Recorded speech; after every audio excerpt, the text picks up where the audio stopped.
We're about the Author's Corner on the Total Education Network. TotalTutor.net for more information. Twitter, Total Tutor, and Neil S. Haley, Facebook. And I'm really interested in this author, and we're definitely going to have him on for 2 segments tonight because it's just a quite interesting person. So I want to welcome the program author D.H. Peligro, if I got it right. And you are a very, very interesting person, author. Thanks for calling, D.H.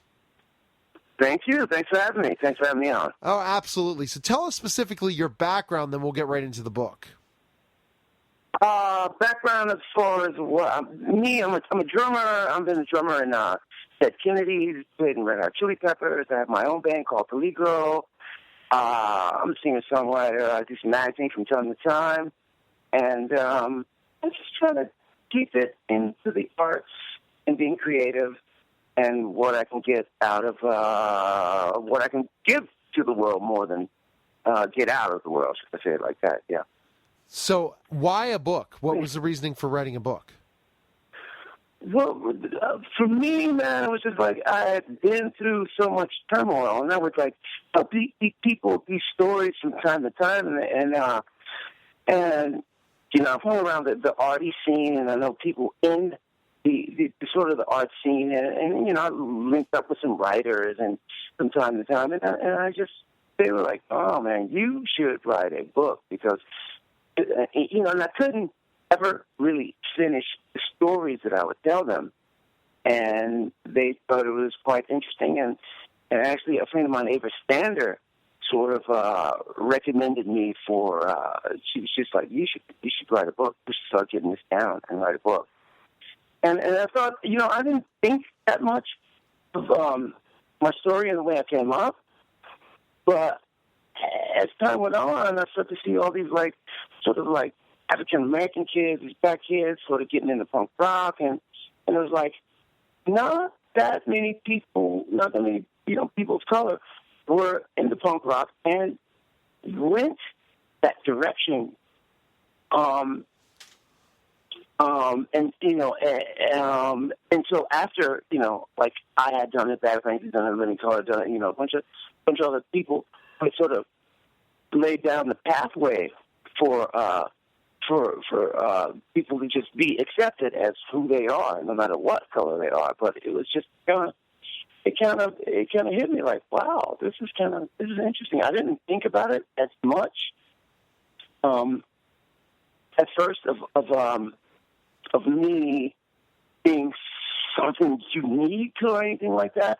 But then I started to delve into the history, and my you know, my uncle was a blues player, and I didn't even know that. And like he sort of influenced the sort of British invasion, if you will. He sort of, you know, he had a hand in that. Cause like guys, like the English guys, would go down to the Delta of Mississippi and try to learn his blues music from guys like my Uncle Sam, and in fact, they did wind up at his house. And he was sort of teaching them, you know, sort of showing these people the blues, and like that to me sort of was the beginning of the rock and roll, and like it was strange to me that like that was the beginning of rock and roll. It became rock and roll, and I got into like rock and roll, and then punk, which is a new explosion that sort of just kind of went full circle with everything, and I just was so, I was like, wow, I don't think, how could I not tell the story? And we're interested in learning about it. So basically, from the beginning, did you know you wanted to be a musician? Yeah, it was in me. It was there. It was already there. Yeah. It was. I was just a very hyperactive child, and I couldn't sit still, and it just something. I had to put that energy somewhere. You know, I had to put it somewhere at some point, like, and just do something with it. So I was always fidgety, and it just transferred itself in the drums. And my uncle was sort of he was instrumental in that area because he was my sort of first introduction to like musical instruments and how they would make sounds and how the music just sort of vibrated through my body. And And he had these instruments, and we would go visit him like every summer. And I just really, it just took me.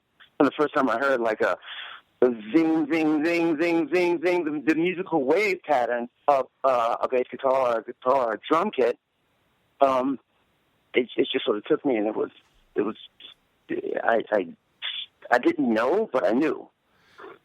So you must have loved being on stage, or still being on stage. But at that time, when you first got your drum set, you started to play, you joined a band, you loved it, right? I loved it. Yeah, it was just quite an it was just one of those outlets that, like, wow, this is just kind of something I've been waiting to do all my life. I've been wanting to do all my life, and it was just I just loved it. I loved every second of it. But then there's the other 22 hours of the day you have to deal with, 23 hours a day, but yeah, so how do musicians deal with that other 23 hours a day or whatever when you're not on stage? It's quite a struggle. For me, I had a routine of stuff that I would, that I'd do, and I played with a lot of, because again, I had a lot of energy. I have a lot of energy, and so I would play with other bands. And go check out other bands and just record and just keep being open to new experiences. And that's kind of what punk and other music gave me was the opportunity to be open to new stuff and to new experiences. And there's just some stuff that people will do in walks of life musically that transfers into their life that people don't do in another music scene. It was just kind of just opened up the world, if you will. It definitely sounds like it opened up the world for you in so many ways. It was beautiful. Okay, so you again, we all know drummers, when you first break in, you're not guaranteed everything. You got to work hard to get where you are, so you make a living in this. And so what would you say got you in and got you your first break? Where, and I'm sure that's in the book, did you connect with somebody that was the right thing, or you found the right group of people, or did you know that you had the right talent to really become good at this? I wouldn't say that I sort of went around knowing that I had the right time to do it. I would just whenever I had the opportunity, I would give it my all. I would give it everything I had.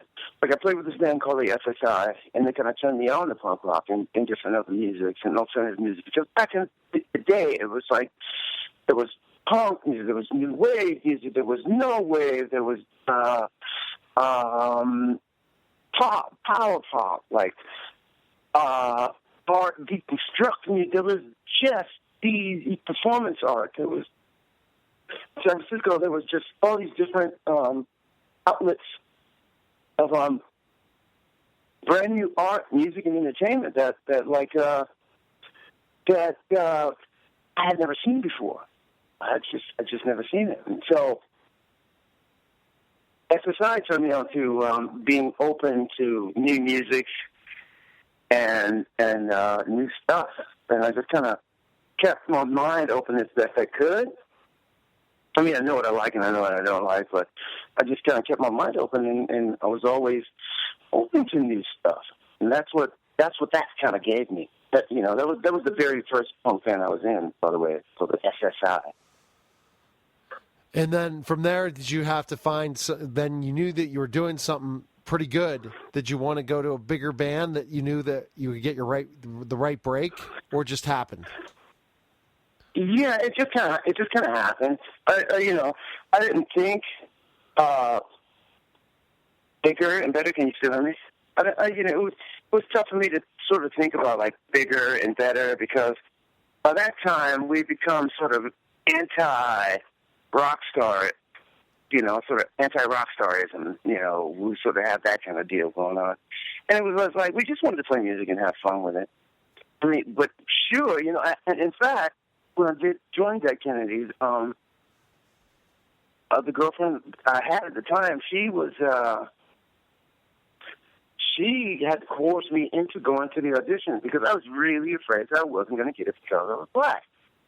And that's what I thought. I was like, it's not, not going to want some black guy in their band and blah, blah, blah, blah. And she was like, you go down there and you go for you go and play with them and you do the audition and do it. And that's exactly what I did. So, I'm sorry, I lost where I was. What were we talking about? No, that's good news. That's fine, DH. I interview a lot of celebrities. Maybe you're going to definitely have to come back on my show after the book to talk about other stories. Okay. It's this is not just because you're a celebrity. You're welcome back again. Trust me. Authors, I'll have you back every time a new book. But when it's a celebrity, I open the door up all the time. So I'll have to bring you on my celebrity show, which I'd love to do it. So, but I'm just learning about you, man. So basically, being black, as you said, or I'd say African American, whatever. The thing is, it's just not a normal thing for a punk rocker. It wasn't. No, it wasn't. It wasn't thin. It wasn't thin, and it wasn't like clumps of black people having these bands and or having. Black people being in bands, that just wasn't, and the same way with rock and metal and rock and roll, it was kind of the same way because I came up through those areas as well, and there was no, it was really unusual. I would say sort of rare to find, a whole band of Jimi Hendrixes, you just wouldn't. It was, there was like these categories where like, sort of segregated in black stereotypical ways of like, black people were supposed to play this kind of music and we're supposed to do that, and nobody really, not nobody, but a lot of people didn't really follow their hearts in the sense of like, this is music and it's universal and it should be given to everybody, not based on color of your skin or anything like that. So it was rare, and it was in San Francisco. Now, when up there, it was people were very, very, very open, very cool, and very accepting. So in San Francisco, it was just cool. But after I joined the band, then we started touring. Then we go to the South, and then we go to other places, and then we hit the Midwest, and there was no pictures on the record, so people were, not so nice. And then that's what we'll talk about. And I honestly know all about the Red Hot Chili Peppers, but I don't know about the band before. So I'm going to ask a lot more questions about that. When I bring you back on my celebrity show, I'll say, hey, we got to talk about the Red Hot Chili Peppers because they were one of my favorite bands. So this is so cool. And you know what? I saw the email from Tyson a couple days ago, and I'm like, oh, okay, legendary. Really didn't read the whole thing about the Red Hot Chili Peppers, but if you would check my background, DH, I do interview a lot of celebrities, but never on Author's Corner. All right, when we get back, more with DH Peligro. Yeah. And you're listening to Total Education, Author's Corner. We'll be back in just a moment. We're back to Author's Corner, the Total Education Network, TotalTutor.net for more information, Twitter, Total Tutor, Neil S. Haley, Facebook. And I have to say, the celebrity, my celebrity DH Peligro, former Red Hot Chili Pepper, which I had to say because, I'm like, that is so cool. An author and much, much more. We're learning about his memoir. And I think, DH, what you're doing is you're really getting out of your comfort zone in a lot of ways as well and telling a true story of what you had to do to break in, especially being an African American in a situation where this genre was mostly white. And that's the thing. San Francisco was very understanding about it, but other places weren't. So tell me, what year was it when you started going on tour with the Kennedys that you really saw that there is still racism in this world and that they really didn't understand what you were doing in this? Oh, that was anywhere from that was from 79, 8. I joined late 80. and early '81. So no, actually it was late 1980. So from then on, all through the '80s, there was this explosion of like people would hide behind the music and have these neo-Nazi groups and National Front and just sort of white supremacist stuff. And for some reason, it just got mixed into punk rock and skinheads, and then there was like a whole movement, a ska movement. It was sort of strange because skinheads would be into ska, which was basically created by sort of like Jamaicans, and then they would like go, be all Sig Heil and this and that, and so it was weird, but not everybody was like that. But the music was used as a cover for people to spread their message of hate, and when we did the song Nazi Punks F Off, that was just one of the. We were just sort of tired of. We were sort of tired of people using something that we created so they can have a shield to hide behind and reach their message of hate, because we just weren't into that. And that's probably DH why I've never heard of the Dead Kennedys, is because I was pretty much only a baby. Meaning I was born in '73, so when you were touring, I was still very, very young. But then, okay. so basically the Dead Kennedys developed into something. So basically you did pretty well with them. But once you got the opportunity with the Red Hot Chili Peppers, then you became you were known as a household name in a lot of ways, right? That just really put you in a new genre. Yeah, that sort of. I mean, it sort of put me in another genre and another. But I was always able to play stuff like that, and basically how I got in with them was those guys were just my friends. They would all come to San Francisco, and we'd hang out, and we'd play music together, and we'd hang out together, and we'd do a party and this and that, and and when the time came that they needed a drummer, they asked me. But Flea asked me, as a matter of fact. Came over to my house, and he just asked me. Did the Chili Peppers did they make it by that point when they asked you to be the drummer, or did they not hit their big traction yet? Did they hit their? I beg your pardon? No, I said were the Chili Peppers well known when they asked you to be the drummer? They had a following. They had a pretty big following. Yeah, I mean they could do like a college circuit and do really well. But they didn't make they didn't make it on the videos and how big they got. You were there when we did some together. We did some television shows together, and they were more of they had a larger than just a cult following. So they had they could fill up like your basic college, and they could tour across the country and do well. Not through the astronomical success that they're doing now, but they could tour and just be really comfortable doing that.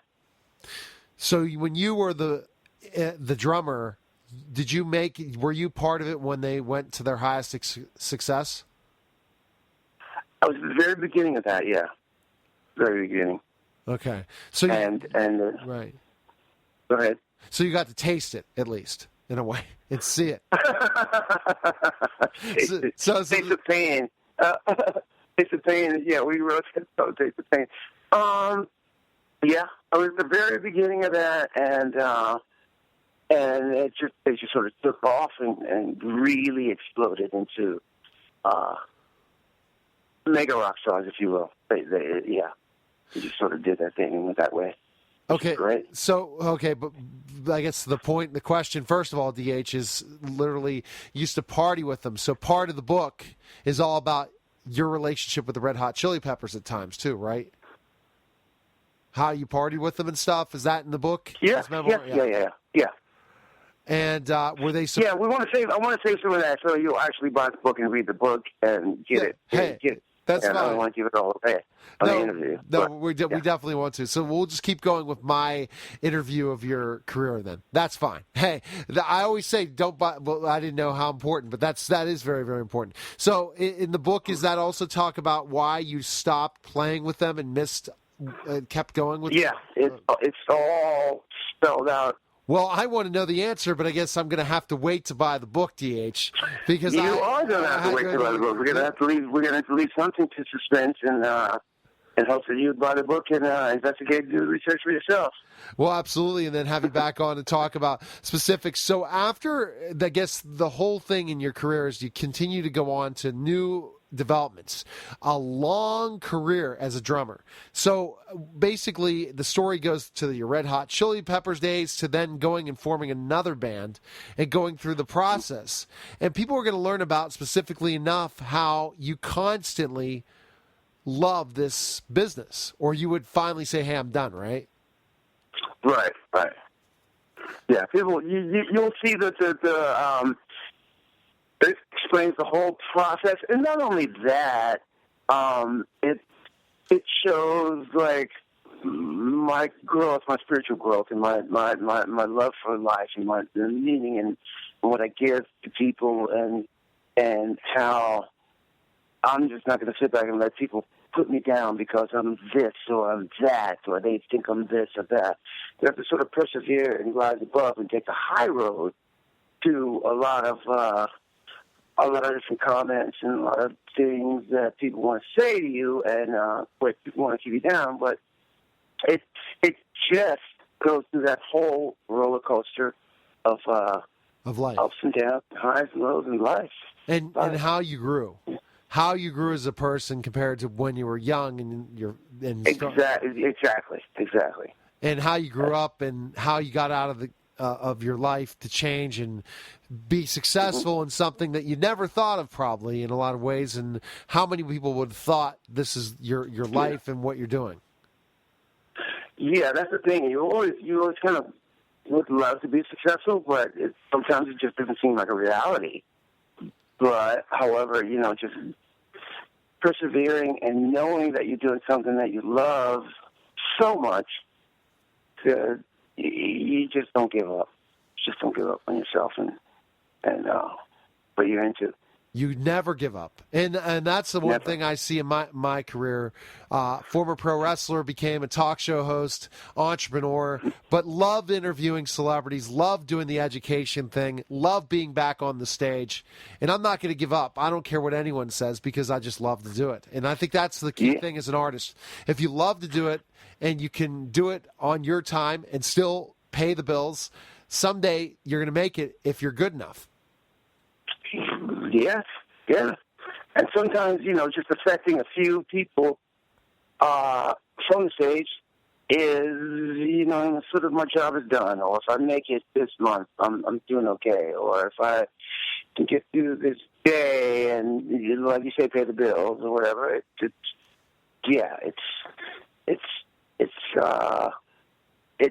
success in its own right. So what's your ultimate goal with the book? Where do you want to see it go?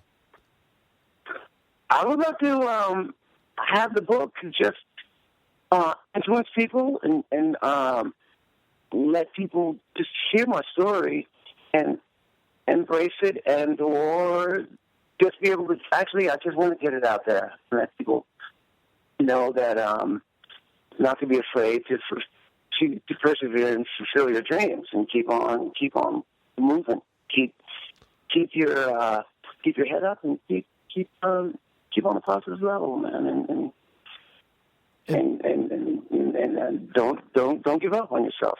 And also, you want to show that as an African American, you can be more. You can do stuff that people might think would never be for you. Yeah, because you're so judged, and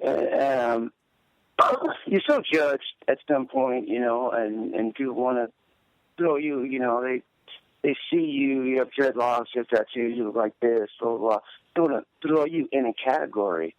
And we don't have to accept, we just don't have to accept that. Nobody has to accept that. Okay, DH, where can we purchase your book and learn more about you? Well, you can get it right now on Amazon.com. It's available for pre-order. It's called Dreadnought, King of Afro-Punk. That's Dreadnought. DreadNaught,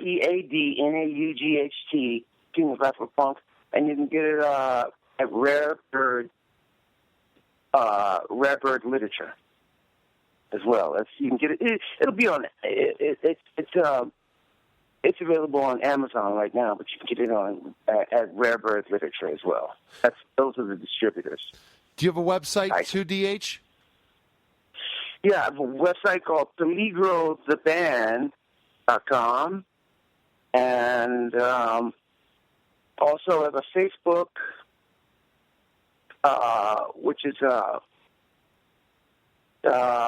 Peligro, featuring D.H. Peligro and Dead Kennedy.